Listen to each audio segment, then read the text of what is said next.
पूरे देश भर में ख़ास तौर से ऑल ओवर इंडिया में हम लोग जो है दो तरह की अवेयरनेस हो सोसाइटी के अंदर, कॉन्स्टिट्यूशनल राइट को लेकर और सोशल जो ख़ास तौर से इश्यूज़ हैं और सोशल इश्यूज़ में जो हर तरह के सोशल डिस्क्रिमिनेशन है वो ख़त्म हो, क्योंकि कॉन्स्टिट्यूशन इसके अगेंस्ट में है, भारत का संविधान इसके खिलाफ में है। तो पूरे देश भर में लोगों को संवैधानिक अधिकारों के प्रति जागृति आए। संविधान ने उन्हें हक अधिकार क्या दिए हैं, ये जानकारी उनके ये इल्म में आए बातें। क्योंकि आज अगर भारत में हम लोग सफ़र करें तो भारत की एक बड़ी आबादी को यह पता ही नहीं है। जब उनको सवाल पूछे कि क्या भारत के संविधान को आपने पढ़ा है, तो उनको पहाड़ जैसा ये सवाल नज़र आता है। थोड़ा आसान करके अगर सवाल उनको पूछा जाए, चलो भारत के संविधान को आपने पढ़ा नहीं, बात समझ में आती है, क्या भारत के संविधान को आपने देखा है, तो आज भारत में 80% लोगों ने भारत के संविधान को देखा ही नहीं। तो इसलिए आज संवैधानिक अधिकारों के खिलाफ लगातार भारत में जो रहने वाले लोग हैं, उनके संवैधानिक अधिकारों पे लोग डाका डालने का काम करते, उनके संवैधानिक अधिकारों को खत्म करने की कोशिश करते और कर भी रहे हैं। और संविधान के विरोध में जाकर संसद में कानून बनाते, संविधान के मूल सिद्धांतों को नजरअंदाज करके कभी कभी जुडिशरी में बैठे हुए लोग फैसले भी देते। लेकिन अगर लोग अपने संवैधानिक अधिकारों को जाने, संवैधानिक अधिकारों के प्रति समझ पैदा हो जाए, तो कोई भी उनके संवैधानिक अधिकार पे डाका नहीं डाल सकता, कोई भी उनके संवैधानिक अधिकार का उल्लंघन नहीं कर सकता, और कोई भी संविधान बदलने और खत्म करने की बात इस देश में नहीं कर सकता। तो इस देश में जिस मकसद के लिए संविधान लिखा गया, जिन लोगों के लिए लिखा गया, वो सही मायने में लोगों के अंदर जब संविधान और संवैधानिक अधिकारों के बारे में जानकारी जाएगी, तो इंशाअल्लाह वो लोग जो है अपने संवैधानिक अधिकारों को लेकर लड़ेंगे, संघर्ष करेंगे और इस देश में संविधान जिंदा रखने की लड़ाई लड़ेंगे और संवैधानिक अधिकारों को जिंदा रखने की लड़ाई लड़ेंगे। इसके लिए अभी हम लोगों ने ऑल ओवर इंडिया में, जो मैंने कहा कि ये सिर्फ नागपुर के एक इंस्टीट्यूशन में, एकेडमी में हम लोग संविधान नहीं देते, बल्कि ऑल ओवर इंडिया में जो मकतब हैं, मदरसे हैं, इदारे हैं, उनके अंदर कॉन्स्टिट्यूशनल अवेयरनेस आए। इसके लिए हम लोग ऑल ओवर इंडिया में इस तरह के जो है कैंपेन राष्ट्रीय मुस्लिम मोर्चा के जरिए, भारत मुक्ति मोर्चा के जरिए, बामसिफ के जरिए चला रहे हैं। नागपुर कई लिहाज से बहुत तारीखी शहर है। एक तो ये नागों का शहर है, उसके बाद फिर यहाँ पर जो बुजुर्ग है सैयद ताजुद्दीन अलैहि रहमा, उनकी भी सरजमीन है। और फिर नागपुर ऐसी जगह है जहाँ पर से जहर भी फैला और उसका तैयार पे निकला। तो जहाँ पर आरएसएस का हेडक्वार्टर है, वहाँ पर बाबा साहब अम्बेडकर ने यहाँ पर बौद्ध धर्म इख्तियार करके उसका काउंटर भी किया। तो इस लिहाज से बहुत तारीखी शहर है और यहाँ पर जो भी इसका माहौल है हर लिहाज से बहुत मुनासिब दिखा, लोगों का प्यार भी मिला और यहाँ पर समझदारी बहुत ज़्यादा नज़र आई। एक ज़माने में संविधान पढ़ने की ज़रूरत नहीं थी, सिर्फ वकला पढ़ते थे, लेकिन हालात ऐसे हो गए हैं कि हर आदमी को पढ़ना है, तो आने वाली जनरेशन को तो और ज़्यादा ज़रूरत है, वो ज़रूर पढ़ेगी, मैं ऐसी आशा करता हूँ। धाराएँ तो वक्त और कोई इंडियन कॉन्स्टिट्यूशन कोई सहीफ़ा नहीं है जिसके अंदर कोई चेंज न किया जाए। तो ये तो हालात के लिहाज से वो चलते रहेगा और चेंजेस होते रहेंगे और उसके अंदर जैसे ज़रूरत पड़ेगी वैसा चेंज करेंगे। लेकिन चेंज करने वाले की नीयत अगर ख़राब है तो अच्छे कानून से भी बुरे नताइज निकल सकते हैं और वही ये कोशिश कर रहे हैं कि उसको चेंज करने के लिए स्टेप बाय स्टेप कोशिश करें। लेकिन भारत में ऐसा नहीं होगा, यहाँ के लोग जागरूक हो रहे हैं और इसके खिलाफ जमकर मुकाबला कर रहे हैं। चांद मामा साहब, मैं आपकी तरफ वापस आ रहा हूँ। एक कानून आया अभी कुछ हफ्ते पहले, कुछ दिनों पहले, यूजीसी का, जिसमें जो हमारे दलित समाज है, अल्पसंख्यक के जो बच्चे हैं, उनके लिए एक था वो कानून, लेकिन सामान्य वर्ग ने उसका विरोध किया। ये संविधान के अंतर्गत वो कानून लाया सरकार ने, बट उसी सुप्रीम कोर्ट ने उस कानून पर रोक लगा दी। ये आपके नज़र में होगा ये, तो क्या कहेंगे इस पे, क्योंकि ये इन फ्यूचर बच्चों के फ्यूचर को लेकर है। ये जो कानून आया, यूजीसी ने नए बदलाव के तहत SC ST को तो ऑल ओवर इंडिया में एट्रोसिटी से बचाने के लिए एट्रोसिटी एक्ट है, अत्याचार निवारण जो है जो बच्चे अधिनियम है, कानून है। लेकिन अभी यूजीसी ने उसमें ओबीसी को भी शामिल किया। जी वही बात। उनके साथ हो रहे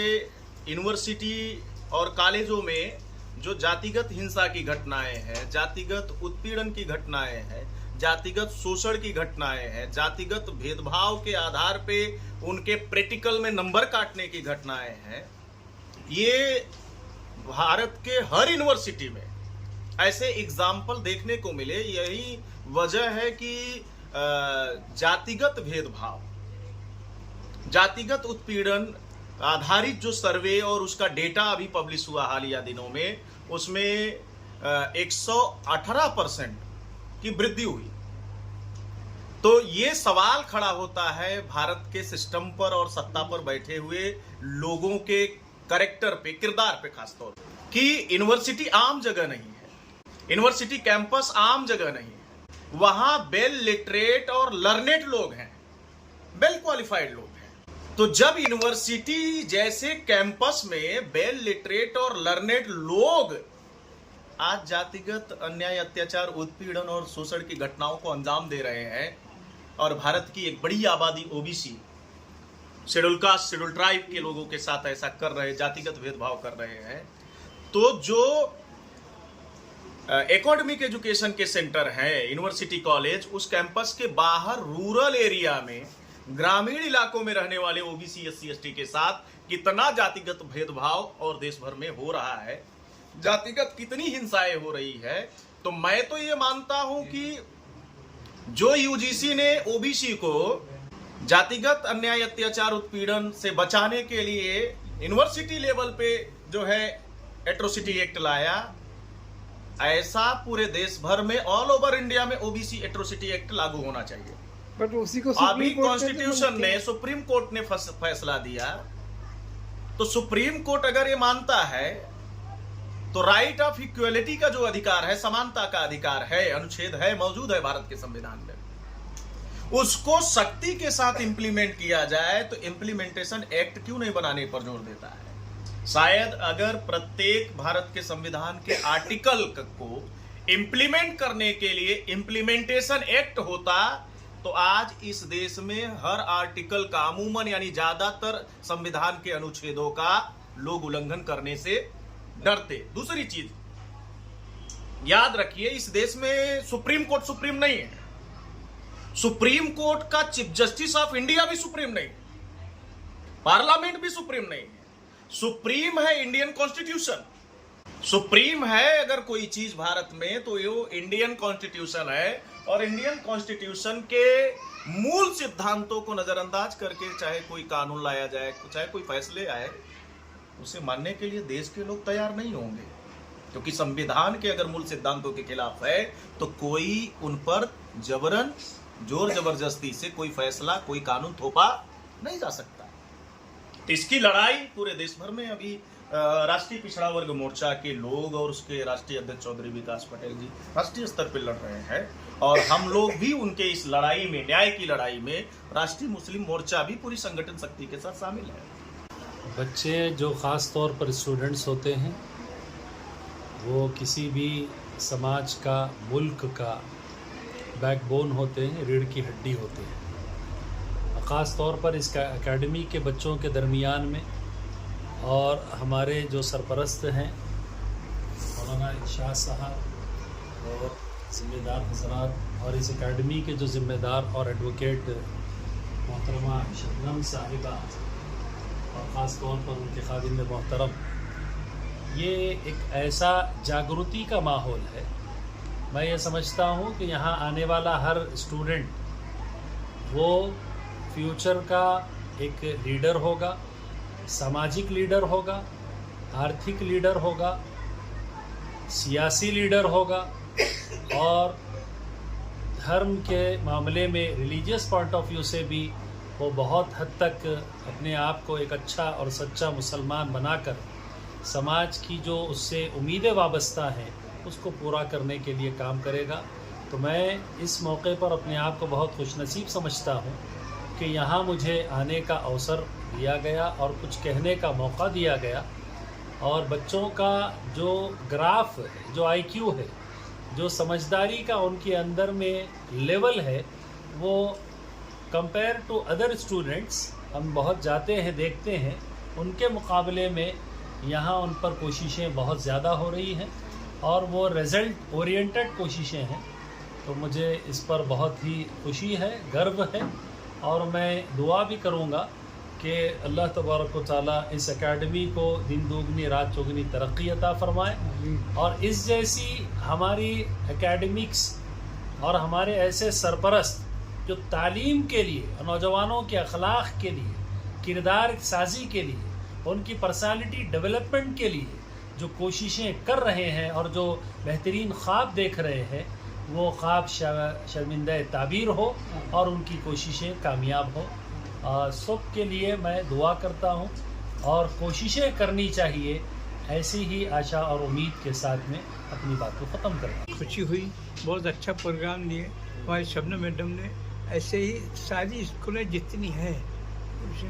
उन्होंने भी लेना चाहिए, संविधान के बारे में उनको जानकारी बच्चों को होना चाहिए, हर स्कूल में इसका वो लगना चाहिए, ये मैसेज हर स्कूलों में जाना चाहिए बड़ी, ताकि कॉन्स्टिट्यूशन क्या है हमारा, जिसके ऊपर